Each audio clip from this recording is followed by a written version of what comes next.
Se ha pensado que la única manera de conquistar el poder político es a través de la violencia. Y ciertamente no hay ningún proyecto político que esté completamente depurado de la violencia, sobre todo si nos detenemos a mirar procesos como el de la Ilustración frente al antiguo régimen monárquico feudal, si nos detenemos a pensar en los levantamientos contra el zar en Rusia, o la revolución maoísta. Todo proceso de transformación social implica algún grado de violencia. No obstante, y aquí es donde entra la gran legitimidad y relevancia del proyecto político anarquista, es posible, entendiendo cómo funciona el modo de producción capitalista, encontrar la forma tácticamente más adecuada para conquistar el poder. No obstante, aquí está una diferencia crucial entre el anarquismo, el comunismo libertario, el anarcosindicalismo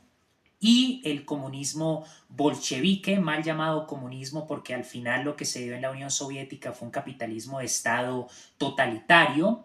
Pero la clara diferencia radica en que el poder no es el objetivo a conquistar. En la transformación revolucionaria que se plantea desde la teoría anarquista, se busca prescindir del Estado. En la teoría política occidental, desde Hobbes, el Estado es visto como una institución o un conjunto de instituciones necesarias para evitar lo que el autor del Leviatán llamaba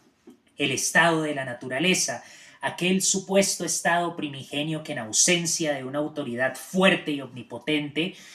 iba a implicar un estado generalizado de violencia. Por eso se le da todo el poder al soberano y desde entonces se ha reforzado la idea en el pensamiento occidental, incluso desde el planteamiento mismo de la república a cargo del rey filósofo en Platón, de que la sociedad necesariamente requiere una estructura en donde haya una clase privilegiada que legisle, una clase que tenga el poder centralizado, determine lo que está bien, lo que está mal y le dé sentido a la sociedad vista como un cuerpo que necesita de ese cerebro que no puede compartir funciones, sino tiene que ser sumamente centralizado y especializado en su quehacer organizacional y de ordenamiento de la vida social.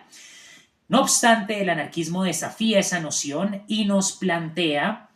que el verdadero objetivo de la revolución debe ser, por un lado, abolir las relaciones sociales de producción del capitalismo basadas en la explotación del hombre por el hombre, basadas en la producción y acumulación de plusvalía, basadas en ciclos de acumulación y centralización del capital a costa de la expropiación de tierras, de recursos, de cultura que debería estar al servicio de todos, colectivizar la propiedad privada, que no significa que las pertenencias obtenidas a partir de trabajo legítimo, es decir, a partir de trabajo no hecho a costa de la explotación de otros, pasen a pertenecerle arbitrariamente al grueso de la sociedad, de tal manera que si yo trabajé durante 10 años sin explotar a nadie, sin basar esas ganancias en ninguna plusvalía, sino en mi salario legítimo, y me compro una casa, esa casa no va a colectivizarse arbitrariamente. Se trata de colectivizar los medios de producción, todas las formas de riqueza que deberían estar al servicio de las mayorías, es decir, el conocimiento científico, la tecnología, los servicios regulados claramente para no producir un daño medioambiental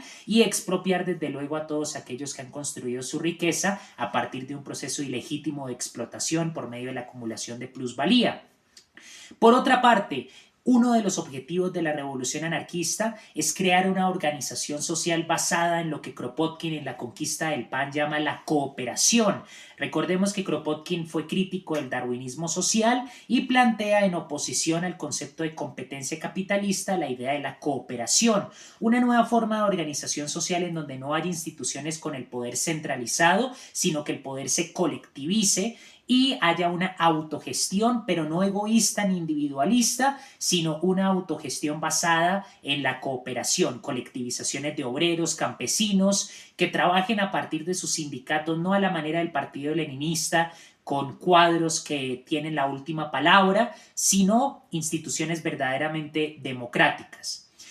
En ese sentido, el Estado debería ser sustituido por esas colectivizaciones anarquistas, por esas colectivizaciones de obreros, de campesinos autónomos capaces de tomar decisiones y con la idea de crear una organización económica en donde los recursos se repartan de la forma más equitativa y el trabajo sea adecuadamente remunerado. En ese sentido, se plantea una alternativa a la estructura política porque mientras sigan esas instituciones del poder altamente centralizado, nunca se va a implementar una verdadera democracia. Y no solamente se trata de transformar las relaciones sociales de producción, sino el tipo de sistema político que legitima e impone y conserva esas relaciones sociales de producción que hoy en día están llevando a la destrucción del medio ambiente, a la acumulación de armas de destrucción masiva, a los índices más altos de desigualdad en la historia comparativamente con la riqueza que está disponible,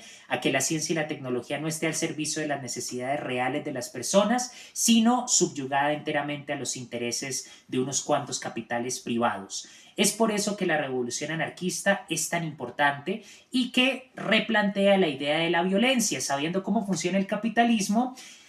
podemos plantear huelgas generalizadas en donde no es ni siquiera necesario salir a las calles, porque esa experiencia desde el asesinato de estudiantes en México hasta incluso la represión del mayo del 68 en Europa, ha mostrado que cuando las masas se manifiestan en la calle, generalmente los estados burgueses responden empleando la policía para asesinar indiscriminadamente a los manifestantes. No es ni siquiera necesario tomarse las calles con tal de paralizar el proceso de producción en centros estratégicos y a través de un común acuerdo y de una perspectiva política colectiva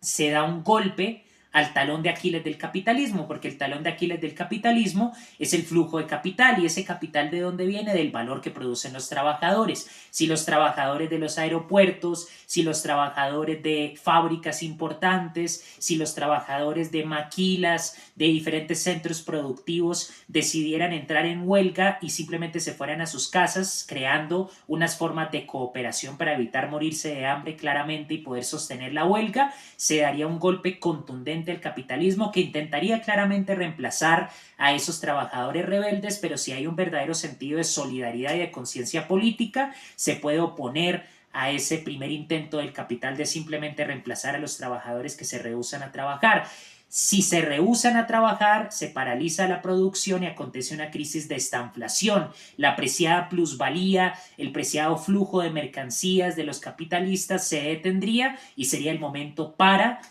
detener este sistema demencial que está amenazando el futuro mismo de la humanidad y de muchas otras formas de vida en este planeta. Entonces la violencia